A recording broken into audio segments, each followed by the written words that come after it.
안녕하세요. 저는 곧 내년에 초등학생이 되는 아들을 둔 40대 엄마입니다. 사람이 살다 보면 기막힌 일을 많이 겪고는 하죠. 누군가 여러분께 상식적으로 도무지 이해할 수 없는 황당한 제안을 한다면 과연 이해해 주실 의향이 있으신가요? 여러분의 생각이 정말 궁금한데요. 제 사연 한번 말씀드려 보겠습니다. 저는 심리센터에서 근무를 하고 있는 상담실장이에요. 마음을 다쳐 아픈 분들을 위해 노력을 하고 있습니다. 제 남편을 바로 저희 병원에서 만났어요. 남편은 제가 생각한 것 이상으로 굉장히 아팠던 사람이었습니다. 울상이 되어 저희 병원에 찾아온 남편은 10년을 만났던 여자친구와 헤어지고 그 충격으로 일상생활이 불가하다는 이유로 심리 상담이 필요했었죠. 10년을 만났던 여자친구는 헤어짐을 구하는 동시에 다른 남자와 결혼을 해버렸거든요. 한마디로 양다리를 걸치고 있던 겁니다. 도저히 인정할 수 없었던 남편은 결혼식장에 찾아가 난동을 부리기도 했지만 경찰까지 오며 오히려 제정신이 아닌 사람으로 찍혔다고 해요. 병원에 찾아와서 제게 처음으로 한 말이 인상 깊었습니다. 저는 그 사람에게 피해를 준 게 없는데, 아니, 우리 내년에 결혼하자고 여자친구가 먼저 말을 했거든요. 그런데 갑자기 헤어지자고 하더니 어떻게 결혼할 수가 있죠? 전 믿을 수 없어요. 이건 뭔가 분명히 잘못된 것 같아요. 그쵸? 무슨 마음인지는 알겠지만 우선 진정하세요. 김석호님, 여자친구와 관계가 두터우셨나 봐요. 네, 저희는 10년을 만났고 내년에 결혼하자고 말했어요. 그런데 갑자기 하루아침에 헤어지자고 했다고요. 그 이별이 믿어지지 않아서 매일같이 매달렸는데 정확히 헤어지자고 말한 지 일주일 만에 딴 남자랑 결혼하더군요. 결혼식장에 찾아가니 정신이 이상한 미친 사람이라며 모르는 사람이라고 경찰 불러달라면서 막 소리치는데 정말 무섭더라고요. 사람이 어떻게 그럴 수 있죠? 마음이 많이 아프셨겠어요. 현재 김석호님의 마음 상태에 대해서 파악해 볼 수 있는 몇 가지 검사를 해보려고 해요. 네, 뭐든 좀 해주세요, 제발. 저도 제가 왜 이러는지 알고 싶으니까 제발 좀 해주세요. 남편의 우울증도 심각했고 분노 조절도 쉽지 않은 상황이었습니다. 그뿐 아니라 자괴감과 자존감까지 바닥을 찍고 있는 상황에 정말 본인의 자아를 놓은 상황이었죠. 본인이 살아야 할 이유를 모르겠다고 할 정도였으니 이건 분명 문제가 심각했습니다. 저는 이런 남편을 위해 최선을 다해 치료를 도왔고 1년을 넘도록 꾸준한 치료를 성실하게 임한 남편은 언제 그랬냐는 듯 좋아졌어요. 그 모습을 바라보는데 정말 다행이지 싶었습니다.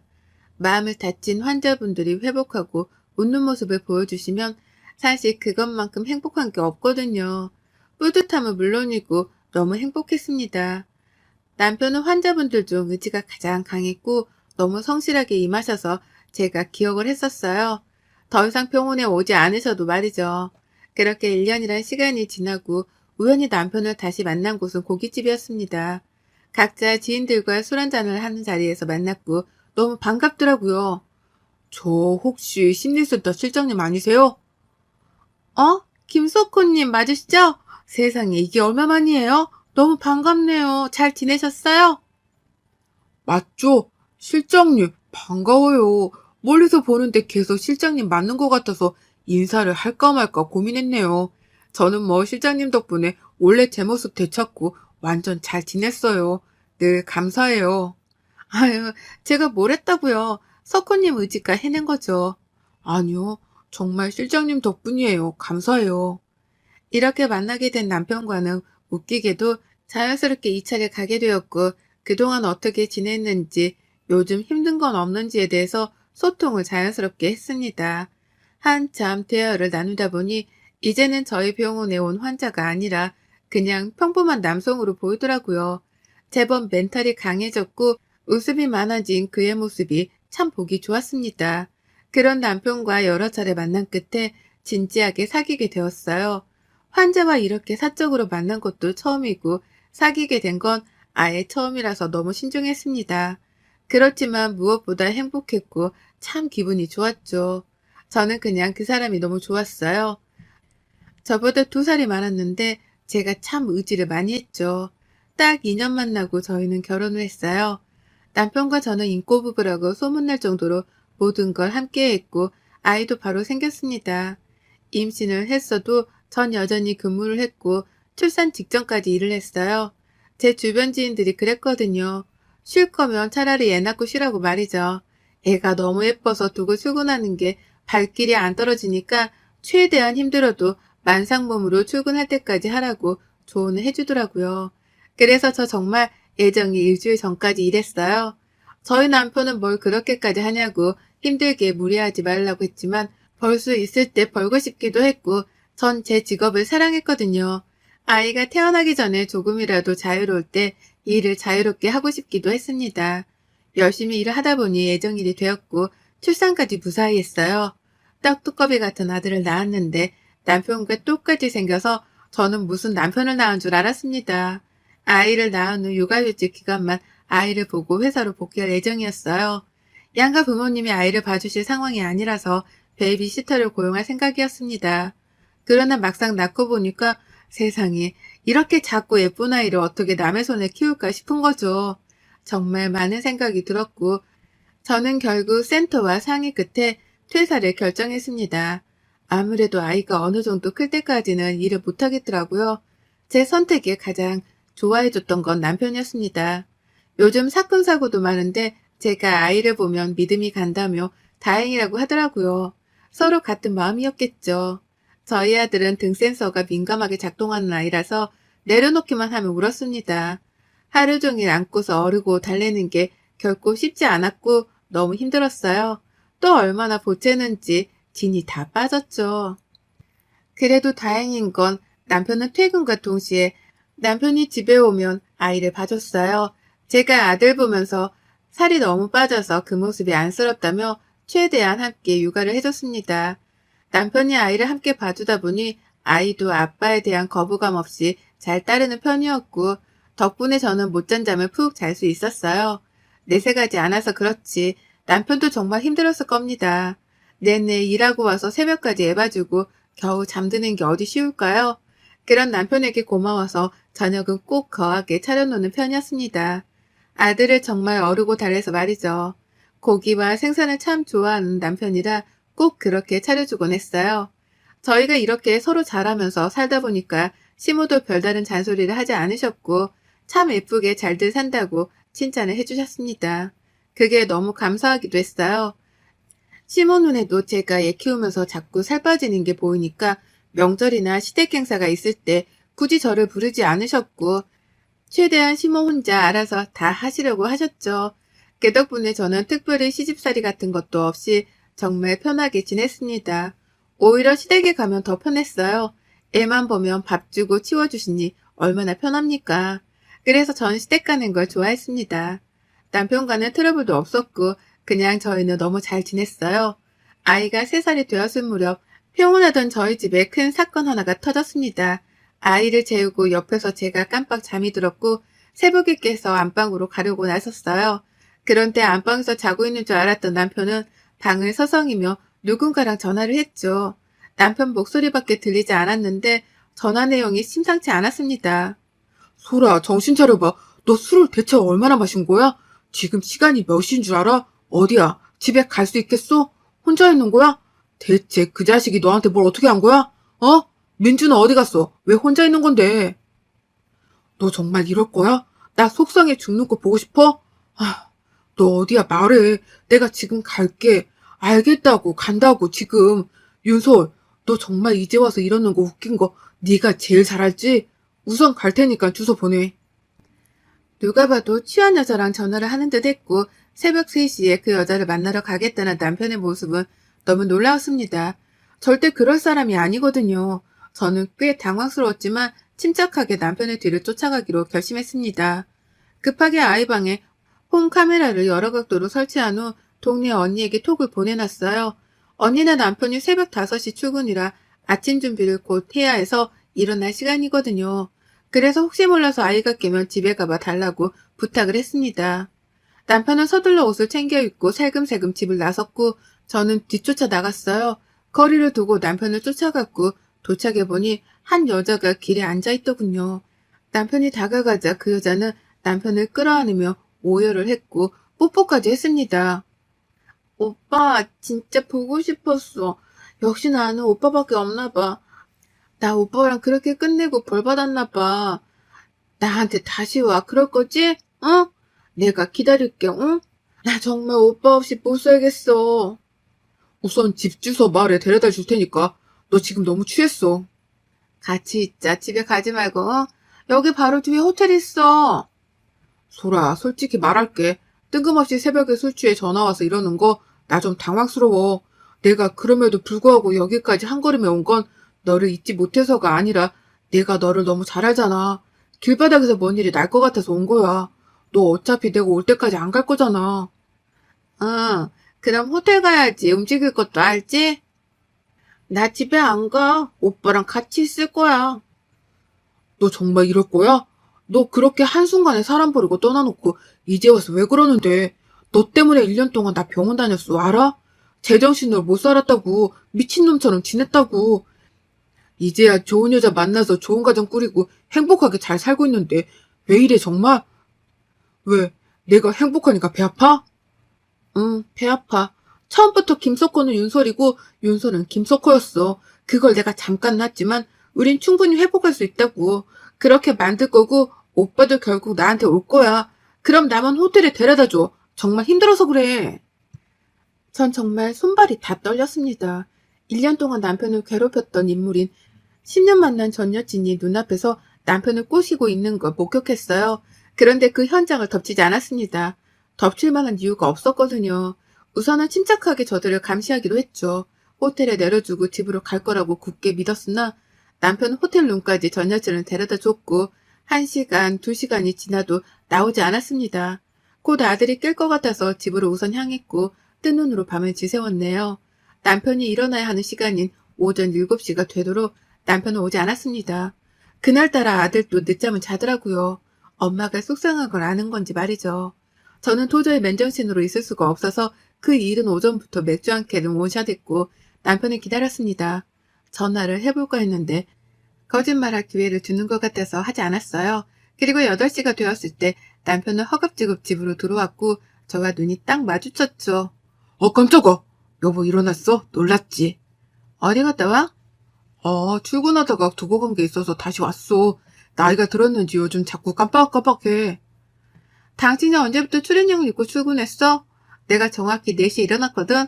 그때부터 지금 8시까지 어디서 뭐 했는지 말해. 무슨 소리를 하는 거야. 나 출근하다가 잠깐 온 거라니까. 옷은 오늘 조금 편하게 입은 거야. 마지막 기회야? 새벽부터 지금까지 어디서 뭐 하고 왔어? 여보, 정말 왜 그래 오늘? 무슨 일 있는 거야? 저는 남편에게 제가 찍은 동영상을 카톡으로 보내줬고 보라고 했어요. 그걸 본 남편은 깜짝 놀라며 제게 말했습니다. 여보, 그게 오해하지 마. 나 정말 아무 일도 없었어. 소리가 못 가게 해서 그런 거고 열받아서 와인 마시다 깜빡 잠들어 버린 거야. 정말이야, 믿어줘. 여보, 나 심리센터 실장이었어. 거짓말 할 거면 티 안 나게 해야지. 뭐하니 지금? 하나씩 말해줘봐. 술 먹고 깜빡 잠들었던 사람이 머리에서 샴푸 향이 나네? 아침에 감은 것도 아닌 것 같고, 그치? 그뿐이야? 당신 지금 팬티 뒤집어 입었고 안에 티도 뒤집어 입었어. 뭐가 그렇게 급했니? 온몸으로 티를 대면서 믿어줘?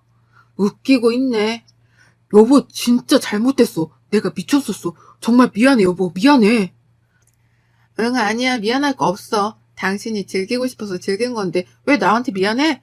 아빠 없이 클 내 아들한테 평생 사죄하는 마음으로 살도록 해. 자, 이거 당신 짐이니까 가지고 나가. 서류는 어머님 댁으로 보낼게. 저는 남편에게 이혼하자고 했고 남편을 울고불고 제 다리를 잡고 매달렸습니다. 그런 남편은 확 뿌리치고 안방으로 들어가 문을 잠궈버렸죠. 그러자 문을 막 두드리며 남편을 매달렸고 저는 시모에게 전화를 했어요. 혜연아, 이 시간에 무슨 일이야? 어머님 영상 보냈는데 그거 보고 다시 전화 주세요. 저는 시모에게 저것들이 찍힌 영상을 보냈고 그걸 본 시모는 바로 전화가 왔습니다. 이런 미친 게 혜연아 우선 침착해라. 내가 천연 만나서 머리채를 잡고 아주 다 뜯어놓을 테니까 너 걱정 마. 알겠지?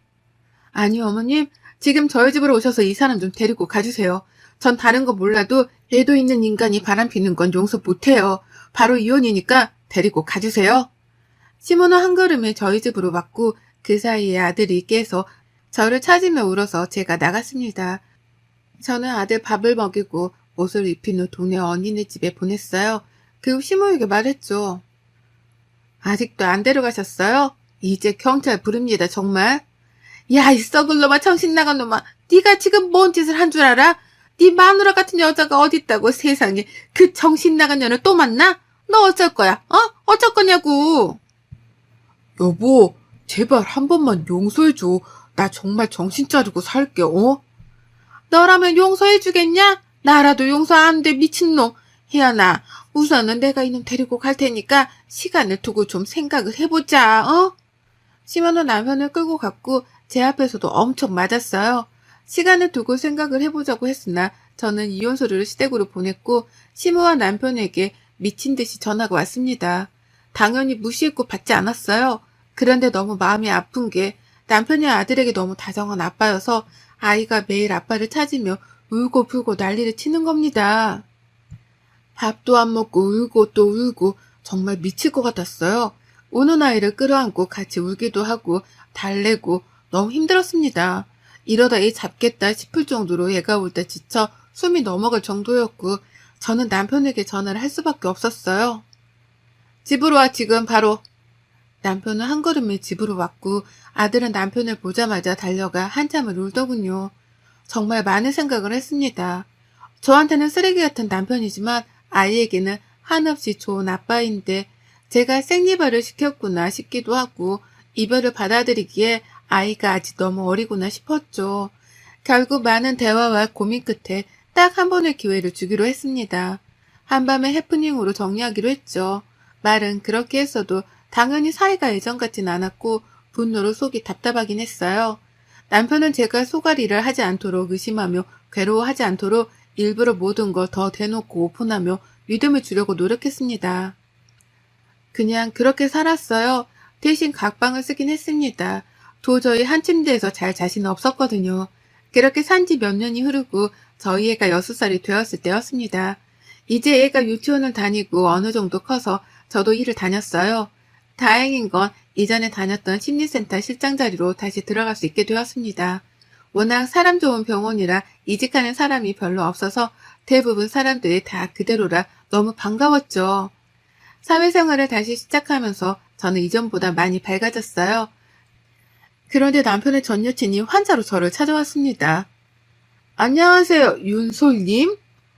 네, 안녕하세요. 왜요? 네? 아니, 저를 보고 당황하시는 것 같아서요. 저 아세요? 그럴 리가요. 어떻게 오셨어요? 제가 사랑하는 사람이 있거든요. 저희는 10년을 뜨겁게 사랑했지만 제 실수로 그 사람을 놓쳤었고 다시 잡으려고 몇 년 동안 노력을 했어요.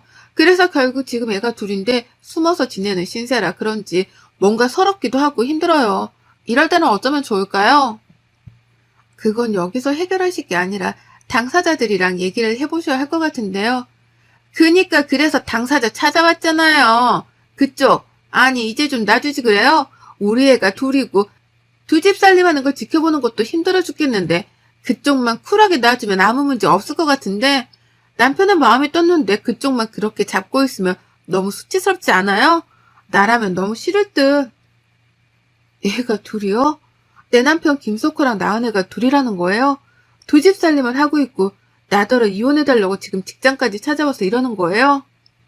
직업이 상담실장이라 그런가? 뭘 그렇게 질문하는 거야? 짜증나게. 그래, 그쪽 남편 김석호랑 애 둘 낳고 키우고 있다고. 딸 하나 아들 하나 연년생으로. 그쪽만 이혼해주면 우리 행복하게 살 수 있는데 걸림돌처럼 왜 그러고 있냐고 물었잖아. 상담실은 혹시 모를 상황을 대비해서 사전에 고지 후 녹음을 합니다.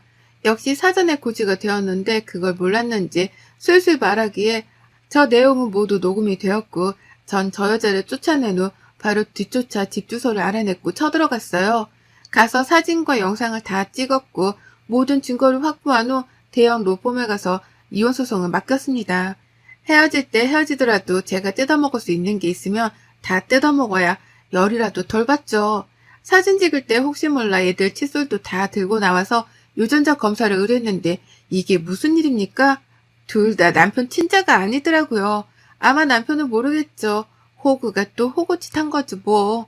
저는 우선 이 일을 비밀로 해두고 이혼소송을 진행하는 동시에 상간녀 소송도 진행했고 위자료를 왕창 뜯었고 상간녀 위자료도 굉장하게 받았습니다. 그리고 친자가 아님을 말해주면서 저것들은 풍비박산이 났고 남편은 시댁에서도 버림을 받았어요. 남편은 전 여친에게 어떻게 그럴 수 있냐며 난리를 치는데 그 꼴이 아주 웃기더라고요. 지들끼리 싸우는데 어찌나 웃기던지요. 시끄러운 모든 일은 다 끝났고 저희 애는 더 이상 아빠를 찾지 않습니다. 머리가 커서 눈치가 생긴 건지 저와 단둘이 살지만 저희 두 식구 참 행복하게 잘 살고 있어요. 가끔 시모가 반찬도 보내주시고 애 선물도 주시는데 이건 받고 있습니다. 본인 자식인 남편과 연을 끊었는데 손자라도 챙길 수 있게 해주자 싶어서 별말 하지 않고 있어요. 지금처럼 잘 살아서 우리 아들 잘 키워낼 겁니다, 꼭. 여러분의 생각은 댓글로 남겨주세요. 오늘도 시청해주셔서 정말 감사합니다.